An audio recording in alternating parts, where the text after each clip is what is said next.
ओम शांति। मन को एकाग्र करें। मैं आत्मा इस शरीर से अलग हूँ, मस्तक पर विराजमान हूँ। मुझ आत्मा से शुद्ध सफेद किरणें निकल निकल कर फैल रही हैं। मेरे मन की तन की धुलाई हो रही है। मस्तक से ये किरणें निकल निकल कर इस पूरे शरीर में फैल रही है और दूर दूर तक वातावरण शुद्ध बन रहा है। मैं आत्मा पवित्र, शुद्ध, निर्मल बनती जा रही हूँ। अब मैं आत्मा इस शरीर के कानों द्वारा बाबा के महावाक्य सुनती हूँ। ओम शांति। 29/7/2020 के महावाक्य हैं। आज बाबा कहते हैं, भक्ति में कई लोग ये रस्म करते हैं, मंदिर के चक्र लगाते हैं या फिर शास्त्रों को गाड़ी में रख करके परिक्रमा लगवाते हैं। तो ये जो परिक्रमा की रस्म है, ये बाबा ने कहा क्यों चले, उसका रहस्य बताया। संगम युग पर तुम बच्चों को ये ज्ञान मिलता है कि तुम सतयुग से कलयुग तक ऑलराउंड पार्ट बजाते हो। देवता, क्षत्रिय, वैश्य, शूद्र, ये स्वदर्शन चक्र का तुम्हें ज्ञान मिलता है और तुम चारों युगों में चक्र लगाते हो। इसलिए इसी का यादगार भक्ति मार्ग में किसी भी देवी के मंदिर में परिक्रमा करते या शास्त्रों को गाड़ी में रख करके मूर्तियों को रख के चारों धाम की परिक्रमा करवाई जाती है। तो यह रस्म बाबा ने कहा संगम युग की ही है। संगम युग से तुम बुद्धि से चक्र लगाते हो और वह यादगार रूप में, स्थूल रूप में चक्र लगाते हैं। फिर बाबा ने आज की मुरली में कहा कि बच्चे, गीता का भगवान सिद्ध करना है। तो कैसे सिद्ध करेंगे, वो बाबा ने युक्ति बताई। सबसे पहले तो ये बताओ कि भगवान है ही एक, अनेक भगवान नहीं हो सकते। बाबा ने कहा किसी से पूछो भी मत अनेक है या एक है, सीधे बोलो कि भगवान तो एक ही है। फिर बाबा ने कहा ये भी बताओ निराकार है या साकार है। फिर निराकार को सिद्ध करेंगे तो ऑटोमेटिक ही गीता का भगवान कौन है वो सिद्ध हो जाएगा। फिर बाबा ने कहा निराकार भी साकार में कैसे आते, सुनाने के लिए मुख चाहिए। किस प्रकार से श्री कृष्ण के अनेक जन्मों के अंतिम जन्म में वो निराकार परमात्मा आकर के गीता ज्ञान देते हैं, ऐसे ऐसे बाबा ने कहा समझा करके सिद्ध करो। जब एक बात सिद्ध हो जाएगी, इसमें तुम्हारी जीत होगी, तो सारी बातों को फिर ऑटोमेटिक सभी समझ जाएंगे। बाबा ने कहा मुख्य इस एक बात पे तुम बच्चों को मेहनत करनी है। फिर बाबा आगे बता रहे हैं कि तुम बच्चों को मंथन करना है और बाप से जो ज्ञान तुम इस समय ले रहे हो, इसमें ये ध्यान रहे कि माया भी आकर के संशय ला देती है। बाबा ने कहा भगवान मिला है तो तुम्हें तो अंदर में निश्चय होना चाहिए कौन पढ़ा रहा है, कितना ऊंच परमात्मा आके मुझे पढ़ा रहा है। लेकिन माया बीच में क्या करती है, संशय ला देती है। और जैसे ही संशय आता है तो बाबा ने कहा फिर माया भी आती है, और माया आती है तो इन आंखों के लिए बाबा ने कहा सबसे ज्यादा विकर्म कराती है। आंखों से देखेंगे तभी ही बाबा ने कहा क्रोध आता है। किसी पे क्रोध है, अगर वो दिखाई ही ना दे तो क्रोध कैसे आएगा। बाबा ने कहा क्रोध जब भी आता है जब ये आंखें उसको देखती है, देखने से ही लोभ मोह आता। तो सभी विकार बाबा ने कहा देखने से ही आते हैं। इसलिए इन आंखों को ही सबसे पहले क्रिमिनल से सिविल आई बनाना है, यही मेहनत करनी है। और इसके लिए तुम्हें निश्चय और नशा चाहिए कि स्वयं परमात्मा मुझे पढ़ा रहे हैं। मीठे बच्चे, पहले पहले सबको बाप का सही परिचय देकर गीता का भगवान सिद्ध करो, फिर तुम्हारा नाम बाला होगा। प्रश्न है, तुम बच्चों ने चारों युगों में चक्र लगाया, उसकी रस्म भक्ति में चल रही है, वह कौन सी? उत्तर है, तुमने चारों युगों में चक्र लगाया और वह सब शास्त्रों, चित्रों आदि को गाड़ी में रखकर चारों ओर परिक्रमा लगवाते हैं, फिर घर में आकर सुला देते। तुम ब्राह्मण, देवता, क्षत्रिय बनते, इस चक्र के बदले उन्होंने परिक्रमा दिलाना शुरू कर दिया। यह भी रस्म है। ओम शांति। रूहानी बाप रूहानी बच्चों को समझाते हैं, जब कोई समझाते हो तो पहले यह क्लियर कर दो कि बाप एक है।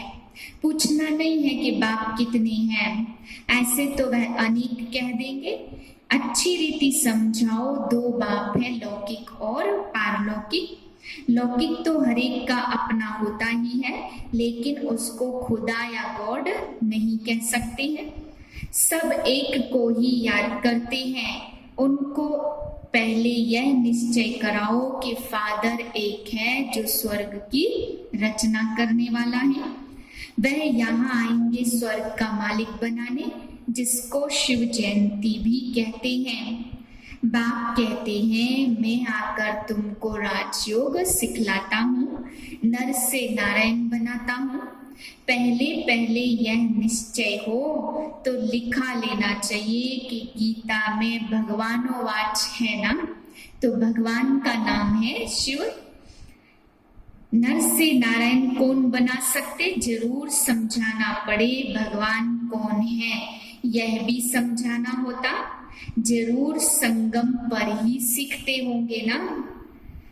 पहले आने वालों के 84 जन्म होते और धर्म वालों के कम होते जाते हैं।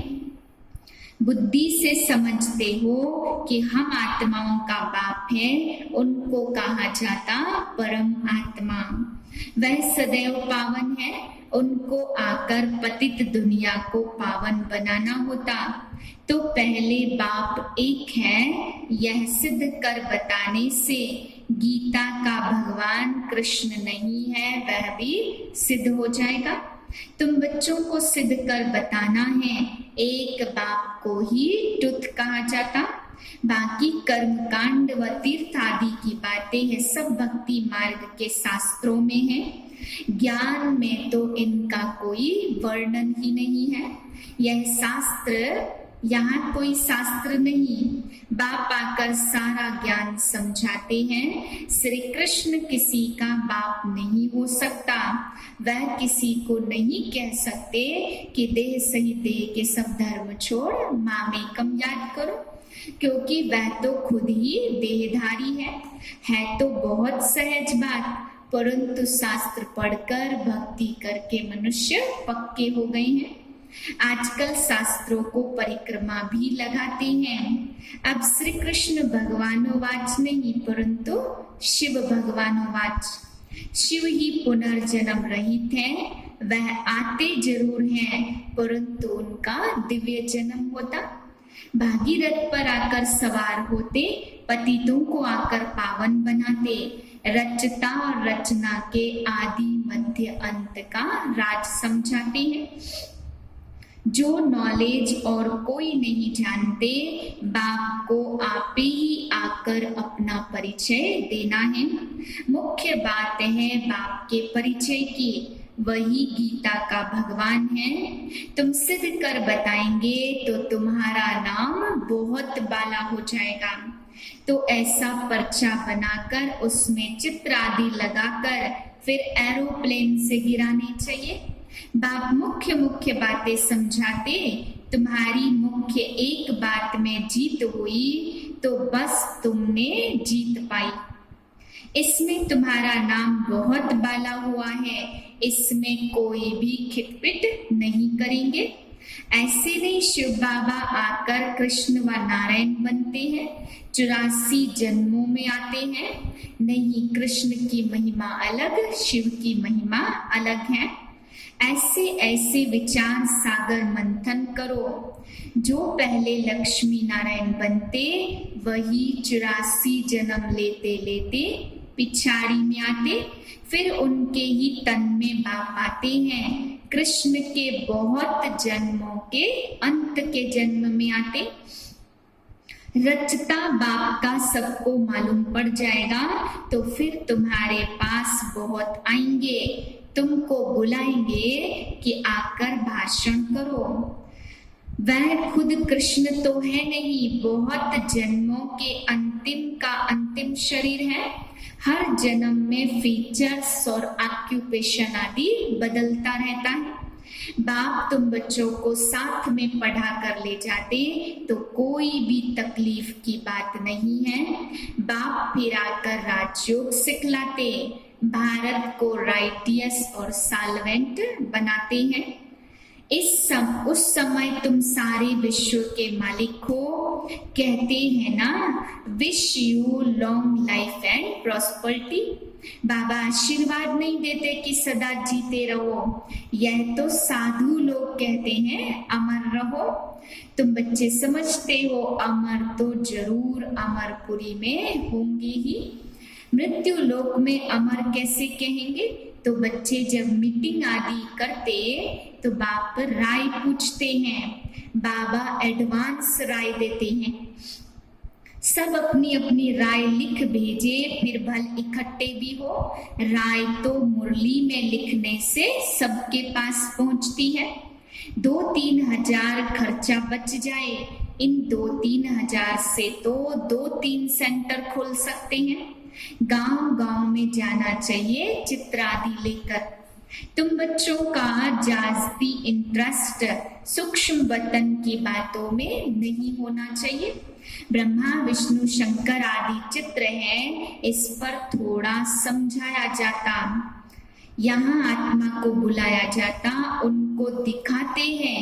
कोई कोई आकर रोते हैं और कोई बड़े प्रेम से मिलते हैं, कोई दुख के आंसू बहाते हैं।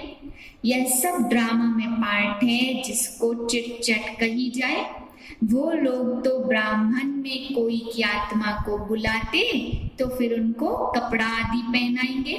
अब शरीर तो खत्म हो गया तो बाकी पहनेगा कौन। रोने आदि की यहाँ बात नहीं है। तो ऊंचते ऊंच बनना है, वह कैसे बने। भगवान कभी झूठ थोड़े बता सकते, फिर बहुतों का प्यार भी होगा, बहुत आएंगे। समय पर बच्चों को सब पॉइंट मिलती रहती है कि पिछाड़ी में देखो क्या क्या होना है, वह भी देखेंगे। बॉम्ब्स छूटेंगे, लड़ाइयाँ आदि लगेगी।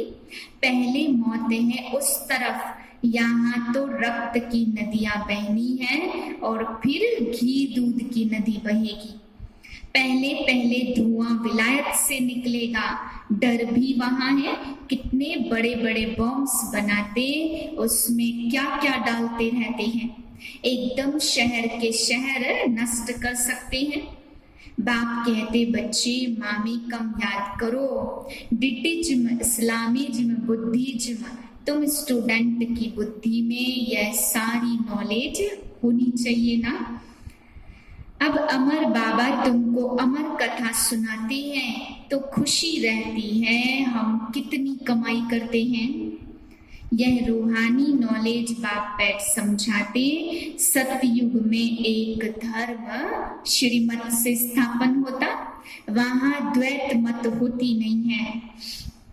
तुम जानते हो बाप हमको पढ़ाते हैं, तुम अनुभव से कहते हो तो शुद्ध अहंकार रहना चाहिए कि भगवान हमको पढ़ा रहे हैं। और क्या चाहिए, जबकि हम विश्व के मालिक बनते तो खुशी क्यों नहीं रहती। या निश्चय में कहाँ संशय है। बाप में संशय नहीं लाना चाहिए, माया संशय में लाकर भुला देती।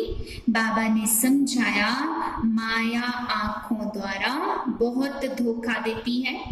अच्छी चीज देखेंगे तो दिल बित बित करेगी, खाएं। आंखों से देखते तब क्रोध आता मारने के लिए, देखे ही नहीं तो मारे कैसे। आंखों से देखते हैं तब लोभ मोह भी होता है। मुख्य धोखा देने वाली आंखें हैं, इन पर पूरी नजर रखनी चाहिए। आत्मा को ज्ञान मिलता तो फिर क्रिमिनल बना छूट जाता है। ऐसे भी नहीं आंखों को निकाल देना है। तुम्हें तो क्रिमिनल आई को सिविल आई बनाना है। अच्छा, मीठे मीठे सिकिलधे बच्चों प्रति माता पिता बाप दादा का याद प्यार गुड मॉर्निंग। रूहानी बाप की रूहानी बच्चों को नमस्ते। रूहानी बच्चों की रूहानी बाप को नमस्ते। धारणा के लिए मुख्य सार है, पहली पॉइंट, सदा इसी खुशी और नशे में रहना कि हमको भगवान पढ़ाते हैं। किसी भी बात में संशय बुद्धि नहीं होना है, शुद्ध अहंकार रखना है। दूसरी पॉइंट है, सूक्ष्म वतन की बातों में ज्यादा इंटरेस्ट नहीं रखना है। आत्मा को सतो प्रधान बनाने का पूरा पूरा पुरुषार्थ करना है। आपस में राय कर सबको बाप की सही पहचान देनी है। वरदान है, संगम युग के महत्व को जान, एक का अनगिनत बार रिटर्न प्राप्त करने वाले सर्व प्राप्ति संपन्न भव।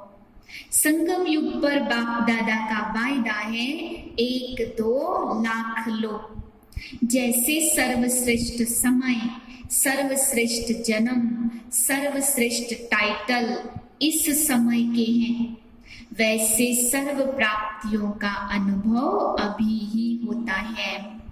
अभी एक का सिर्फ लाख गुना नहीं मिलता, लेकिन जब चाहो, जैसे चाहो, जो चाहो, बाप सर्वेंट रूप में बांधे हुए हैं। एक का अनगिनत बार रिटर्न मिल जाता, क्योंकि वर्तमान समय वरदाता ही आपका है। जब बीज आपके हाथ में है तो बीज द्वारा जो चाहो वह सेकंड में लेकर सर्व प्राप्तियों से संपन्न बन सकते हो। स्लोगन है, सफलता संपन्न बनना चाहते हैं तो 1-2 की बातों को स्वीकार करो और सत्कार दो।